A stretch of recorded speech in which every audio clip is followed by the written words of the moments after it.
വിശുദ്ധ യോഹന്നാൻ എഴുതിയ സുവിശേഷം 20-ാം അധ്യായം 24 മുതൽ 29 വരെയുള്ള തിരുവചനങ്ങൾ.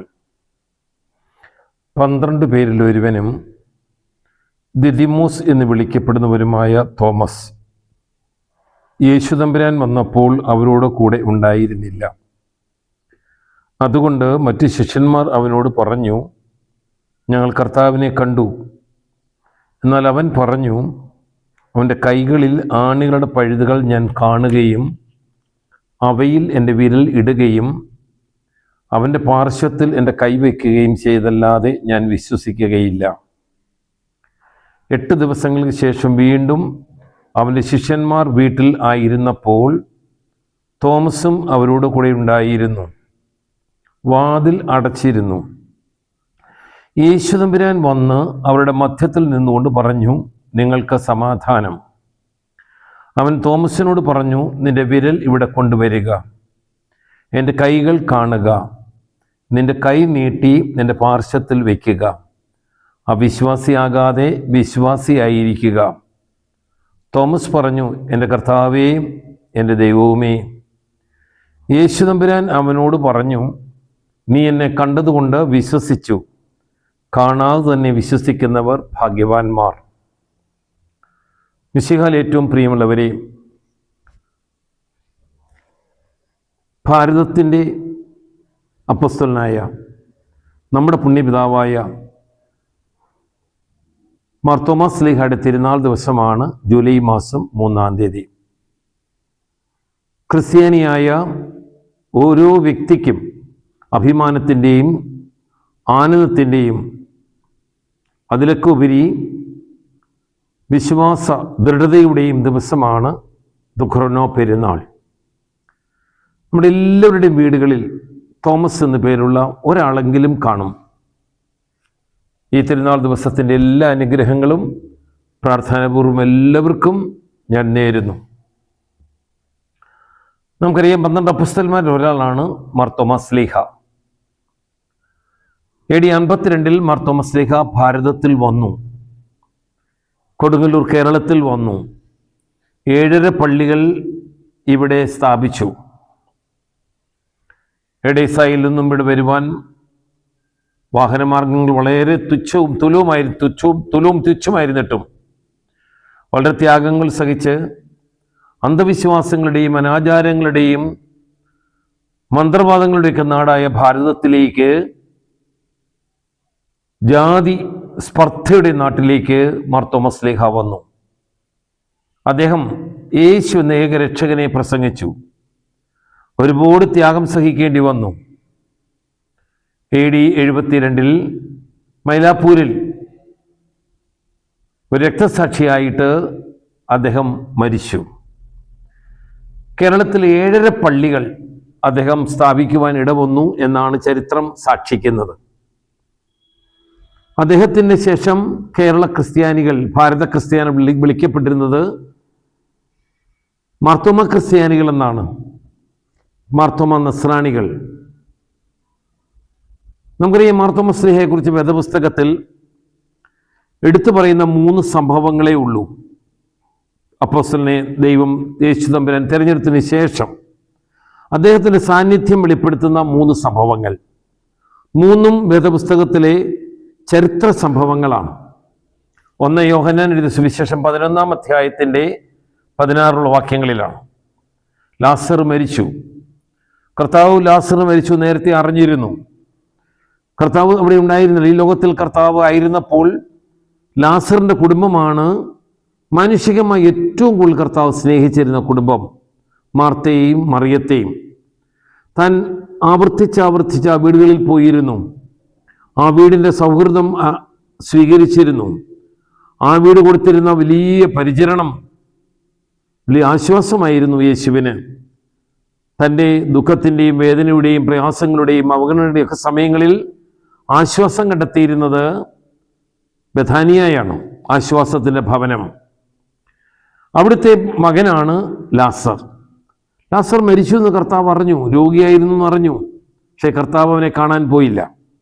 മരിച്ചു കഴിഞ്ഞപ്പോൾ ശിഷ്യന്മാരോട് കർത്താവ് പറഞ്ഞു, ലാസർ ഉറങ്ങുകയാണ്.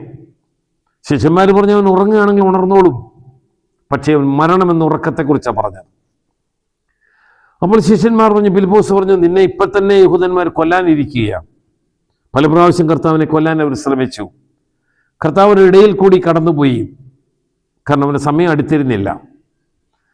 ഈ സന്ദർഭത്തിലാണ് പത്രോസ്, ഇപ്പം നമ്മുടെ തോമസ്ലയുടെ ആദ്യത്തെ ഇടപെടൽ നമ്മൾ കാണുന്നത്.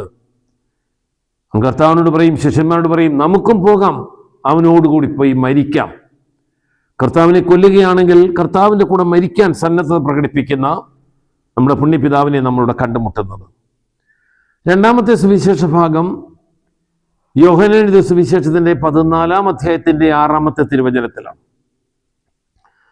താനും നിന്റെ പിതാവിനെ കുറിച്ചുള്ള ബന്ധവും പിതാവിങ്കിലേക്കുള്ള വഴിയെക്കുറിച്ചൊക്കെ പറയുമ്പോൾ, നീ എവിടേക്കാണ് പോകുന്നതെന്ന് അറിയത്തില്ല, പിന്നെ വഴി ഞങ്ങൾക്ക് അങ്ങനെ അറിയാം എന്ന് തോമസ് ലീഹ ചോദിക്കുമ്പോൾ ചരിത്രപ്രസിദ്ധമായി വലിയൊരു പ്രഖ്യാപനം കർത്താവ് നടത്തും. ഞാനാണ് വഴിയും സത്യവും ജീവനും.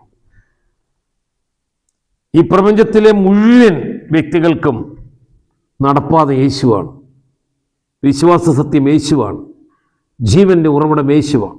ഇത് തിരിച്ചറിയുന്നവർ മാത്രമേ യേശുവിനെ രക്ഷകനാകാൻ അംഗീകരിക്കുവാനായിട്ട് സാധിക്കൂ. മൂന്നാമത്തെ സുവിശേഷ ഭാഗമാണ് നാം വായിച്ചത്. യോഹന്നാൻ സുവിശേഷം 20-ാം അധ്യായത്തിൻ്റെ 28-ാമത്തെ തിരുവചനം. അപ്പോസ്തലന്മാരെ കാണാൻ ഉയർത്ത കർത്താവ് 2 പ്രാവശ്യം വന്നു. തോമസിനെ കാണാൻ സാധിച്ചില്ല. ശിഷ്യന്മാർ തോമസിനോട് പറഞ്ഞു, ഞങ്ങൾ കർത്താവിനെ കണ്ടു. അവർക്ക് വലിയൊരു ആവേശമായിരുന്നു, കാരണം ഒരിക്കലും പ്രതീക്ഷിക്കാത്തൊരു കാര്യമാണ് മരിച്ചവന്റെ ഉയർപ്പ്. പക്ഷെ കർത്താവ് ഉയർത്തെഴുന്നേറ്റു, ശിഷ്യന്മാർക്ക് പ്രത്യക്ഷപ്പെട്ടു. ശിഷ്യന്മാർ വലിയ ആവേശത്തോടെ, വലിയ സന്തോഷത്തോടെ തോമസിനോട് പറയുമ്പോൾ തോമസിനെ പറയും, കൊള്ളാം, നിങ്ങൾ കണ്ടേ നിങ്ങൾക്ക് കൊള്ളാം, പക്ഷെ എനിക്കവനെ കാണണം, എനിക്കവനെ തൊടണം, അവനെ മുറിവ് കാണണം, എൻ്റെ കൈ അവൻ്റെ പാർശ്വത്തിൽ വെക്കണം, എങ്കിലേ ഞാൻ വിശ്വസിക്കത്തുള്ളൂ. കർത്താവ് പോലും പറയുന്നുണ്ട്, നീ അവിശ്വാസിയാകാതെ വിശ്വാസിയായിരിക്കുക, കാണാതെ വിശ്വസിച്ചവർ ഭാഗ്യവാന്മാർ. കർത്താവ് പറയുന്നത് തോമസിനെ കുറിച്ചുള്ള, എന്നെയും നിങ്ങളെയും കുറിച്ചുമാണ്. വർഷങ്ങൾക്ക് ശേഷം കാണാതെ വിശ്വസിക്കുന്നവരെ കുറിച്ച് കർത്താവ് പറയുന്നത്. എന്നാൽ തോമസിനെ അവിശ്വാസിയായ അപ്പോസ്തലൻ നമ്മൾ പറയും. ഞാൻ പറയും, അല്ല, ഏറ്റവും വിശ്വാസിയായ അപ്പോസ്തലനാണ് തോമസിനെ. കാരണം കർത്താവിൻ്റെ 12 അപ്പോസ്തലന്മാരിൽ 10 പേർക്കും യേശുവിനെ തൊടാനും കാണാനും അനുഭവം കിട്ടി. നിങ്ങൾ യോഹന്നാന്റെ ലേഖനം 1-ാം അധ്യായം 1-ാം വാക്യം വായിക്കണം. ഞങ്ങൾ കണ്ടതും ഞങ്ങൾ കേട്ടതും ഞങ്ങൾ തൊട്ടതും ഞങ്ങൾ അറിഞ്ഞതും അനുഭവിച്ചതുമായ കാര്യം പറയുന്നു. ഇതൊരു ജീവിതാനുഭവമാണ്.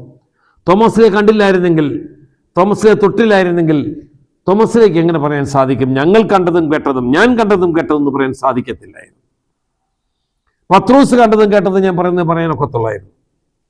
കർത്താവ് അവൻ്റെ ആഗ്രഹത്തെ ബാലിശ്യമായി കരുതിയില്ല. കർത്താവ് അവൻ്റെ അടുക്കൽ വരും, അവനെ വിളിച്ചു വരുത്തും. നീ വന്ന് കാണ്, നിന്റെ കൈ കൊണ്ടുവരിക, എൻ്റെ പാർശ്വം കാണുക. കാരണം അവൻ്റെ അവകാശമാണ് യേശുവിനെ കാണുക, തൊടുക എന്നുള്ളത്. പ്രിയ സഹോദരങ്ങളെ, ആ അവകാശം കർത്താവ് സാധിച്ചു കൊടുത്തു. അവൻ വിളിച്ചു പറഞ്ഞു, ലോകം കണ്ടതിൽ ഏറ്റവും വലിയ പ്രഖ്യാപനം, എൻ്റെ കർത്താവും എൻ്റെ ദൈവവുമേ, ഈ ലോകത്തിൻ്റെ വരാനിരിക്കുന്ന ലോകത്തിൻ്റെ നാഥൻ നീയാണ്, രക്ഷകൻ നീയാണ്, രാജാതി രാജാവ് നീയാണ്, എൻ്റെ സർവസ്വം നീയാണ് എന്ന് വിളിച്ചു പറയുവാൻ തോമസ് ലീഹായ്ക്ക് സാധിച്ചു. ഞാനും നിങ്ങളും ഇന്ന് ഉയർത്ത കർത്താവിൻ്റെ ജീവിതത്തിലാണ് ജീവിക്കുന്നത്. നമ്മൾ വ്യക്തിപരമായി യേശുവിനെ കണ്ടിട്ടില്ലായിരിക്കാം. പൗലോസിനെ പോലെ ഒരു എൻകൗണ്ടർ നമുക്ക് കാണത്തില്ലായിരിക്കാം. തോമസ് ലീഹായെ പോലെ അവനെ തൊടാൻ നമുക്ക് ഭാഗ്യം കിട്ടി കാണത്തില്ല. എന്നാൽ ഈ കണ്ടവരും കേട്ടവരും നമുക്ക് നൽകുന്ന സന്ദേശം യേശു എന്ന രക്ഷകനെ കുറിച്ചാണ്. മാമോദിസായിലൂടെ അവനെ സ്വീകരിച്ച നാമം, മൊറാനഭിഷേകത്തിലുള്ള പരിശുദ്ധാത്മാവിനെ അനുഭവിച്ച നാമം, വിശ്രവാനയിലൂടെ യേശു ക്രിസ്തുവിൻ്റെ ശരീര രക്തങ്ങളുടെ ഭാഗമായി തീർന്ന നാമം. ഈ തോമസ് ലീഹായെ പോലെ വിളിച്ചു പറയാൻ സാധിക്കണം, നീയാണ് എൻ്റെ കർത്താവ്, നീയാണ് എൻ്റെ ദൈവം, നീയല്ലാതെ വേറൊരു ദൈവമില്ല, നീയല്ലാതെ വേറൊരു നാഥനില്ല. ഇത് വിളിച്ചു പറയാൻ എനിക്ക് നിങ്ങൾക്കും സാധിക്കണം. പ്രിയ സഹോദരങ്ങളെ, നമ്മുടെ വിശ്വാസം ഉരച്ചു നോക്കേണ്ട, മാറ്റൊരു നോക്കേണ്ട സമയങ്ങളാണിത്. നമുക്കറിയാം, ലോകത്തിൻ്റെ അനേക ഭാഗങ്ങളിൽ ആരംഭകാലത്ത് റോമിൽ ആയിരക്കണക്കിന് 10,000-കണക്കിന് ക്രിസ്ത്യാനികൾ കൊല്ലപ്പെട്ടു. കൈകൾ വെട്ടിയെറിയപ്പെട്ടു, കാലുകൾ വെട്ടിയെറിയപ്പെട്ടു, നാവുകൾ പിഴുതെറിയപ്പെട്ടു, എണ്ണയിലിട്ട് പൊരിച്ചു, തീയിലിട്ട് കത്തിച്ചു. അവരുടെ വിശ്വാസം അവർ ഏറ്റുപറഞ്ഞു, രക്ഷകനെ അവർ ഏറ്റുപറഞ്ഞു. ഇന്ന് ലോകത്തിലെ അനേക സ്ഥലങ്ങളിൽ കർത്താവിന് വേണ്ടി മരിക്കുന്നവരുണ്ട്. ആയിരക്കണക്കിന് മനുഷ്യര് തൻ്റെ ഇടത്തോടുകൂടി യേശുവിനെ ഏറ്റുപറയും. ഭാരതത്തിൽ പ്രത്യേകിച്ചും ഈ കേരളക്കര പോലുള്ള ധാരാളം വിശ്വാസമുള്ള സ്ഥലത്ത് നമ്മുടെ വിശ്വാസം ചോദ്യം ചെയ്യപ്പെട്ടിട്ടില്ല. നമുക്കറിയാം, നോർത്ത് ഇന്ത്യയിൽ അനേക സ്ഥലങ്ങളിൽ ക്രിസ്ത്യാനി പീഡിപ്പിക്കപ്പെടുന്നു. ഇന്നലത്തെ പത്രത്തിലുമുണ്ടായിരുന്നു, ഏതാണ്ട് 10-20 കുടുംബത്തെ മുഴുവനും അവരുടെ സ്ഥലത്തു നിന്നും ഗ്രാമത്തിൽ നിന്നും പുറത്താക്കപ്പെട്ടു. യേശുവിനെ അറിഞ്ഞതിൻ്റെ പേരിൽ, യേശുവിനെ വിശ്വസിച്ചതിൻ്റെ പേരിൽ, യേശുവിനെ സ്നേഹിക്കുന്നതിൻ്റെ പേരിൽ ഭാരതത്തിലേക്ക്, നമ്മുടെ ഇന്ത്യയിലെ അനേക സ്റ്റേറ്റുകളിൽ യേശു അവഗണിക്കപ്പെടുന്നവനാണ്, ഉപേക്ഷിക്കപ്പെടുന്നവനാണ്, സ്വീകരിക്കുവാൻ പാടില്ലാത്തവനാണ്. യേശു നിഷിദ്ധനാണ്. യേശുവിനെ ഏറ്റുപറയുന്നവരെ ഒറ്റപ്പെടുത്തുന്നു, കൊന്നുകളയുന്നു. അനേകം പീഡനം നടക്കുന്നുണ്ട്. നാം തിരിച്ചറിയണം, ഇതിങ്ങനെ ക്യാൻസർ രോഗം പോലെ സ്പ്രെഡ് ചെയ്യുകയാണ്. നമ്മുടെ സ്ഥലങ്ങളിലേക്കും സൗത്ത് ഇന്ത്യയിലേക്കും ഇത് കടന്നു വരുന്നുണ്ട്. നാം ഇത് വിശ്വസിക്കണം. നാളെ നമ്മുടെ കതകിൻ്റെ മുൻപിൽ ഇത് വന്ന് നിൽക്കുമ്പോൾ ചങ്കുറ്റത്തോടെ യേശുവിനെ ഏറ്റുപറയാൻ നമുക്ക് സാധിക്കണം. ക്രിസ്തുവിന് വേണ്ടി ജീവിക്കുക, ക്രിസ്തുവിന് വേണ്ടി മരിക്കുക, അതിനേക്കാൾ ശ്രേഷ്ഠമായ ഒന്നുമില്ല. അപ്പോസ്തലനായ പൗലോസ് പറയും, ഞാൻ മരിച്ചാലും നേട്ടം, ജീവിച്ചാലും നേട്ടം. ഞാൻ മരിച്ചാൽ എൻ്റെ കർത്താവിൽ മരിക്കും, ജീവിച്ചാൽ എൻ്റെ കർത്താവിന് വേണ്ടി ജീവിക്കും. ഇതായിരിക്കണം നമ്മുടെ ദർശനം. ക്രിസ്ത്യാനി ക്രിസ്തുവിന് വേണ്ടി ജീവിക്കേണ്ടവനാണ്. ആശയങ്ങളിൽ പോരാ, പ്രവൃത്തികളിൽ ക്രിസ്തുവിന് വേണ്ടി ജീവിക്കാൻ സാധിക്കണം. ക്രിസ്തുവിൻ്റെ മൂല്യങ്ങളെ ഉറക്കപ്പിടിക്കണം. അവനുള്ള വിശ്വാസം, അവനുള്ള പ്രത്യാശ, അവൻ നൽകുന്ന സ്നേഹം, നീതിബോധത്തോടെ ജീവിക്കുവാൻ എനിക്ക് നിങ്ങൾക്കും സാധിക്കണം. ഈ ദുഃഖനാൾ തിരുനാളിൻ്റെ അനുഗ്രഹങ്ങൾ നിങ്ങൾക്ക് എല്ലാവർക്കും ഞാൻ നേരുന്നതോടൊപ്പം നിങ്ങളുടെ വിശ്വാസത്തെ അരക്കെട്ടുറപ്പിക്കുവാനും ലോകത്തിന് നല്ല സാക്ഷികളായി തീരുവാനും നമുക്കിടയാകട്ടെ. പൗലോസിനെ പോലെ ലോകത്തിൻ്റെ ഏത് അതിർത്തിയിലേക്കും പോകുവാനും ആരോടും സുവിശേഷം പറയുവാനും യേശുവിനെ പ്രസംഗിക്കുവാനും എനിക്ക് നിങ്ങൾക്കും സാധിക്കട്ടെ. നമ്മുടെ കുടുംബങ്ങളിൽ, നമ്മുടെ പ്രദേശങ്ങളിൽ നല്ല സാക്ഷികളാകുവാൻ, ക്രിസ്ത്യാനി എന്ന നല്ല സാക്ഷിയാകുവാൻ സർവശക്തനായ ദൈവം അനുഗ്രഹം നമ്മളെല്ലാവരെയും സഹായിച്ച് അനുഗ്രഹിക്കട്ടെ. തിരുനാളിൻ്റെ അനുഗ്രഹങ്ങൾ എല്ലാവർക്കും ഒരിക്കൽ കൂടി പ്രാർത്ഥനാപൂർവം നേരുന്നു. പിതാവിൻ്റെയും പുത്രൻ്റെയും പരിശുദ്ധ റൂഹായുടെയും തിരുനാമത്തിൽ ആമേൻ.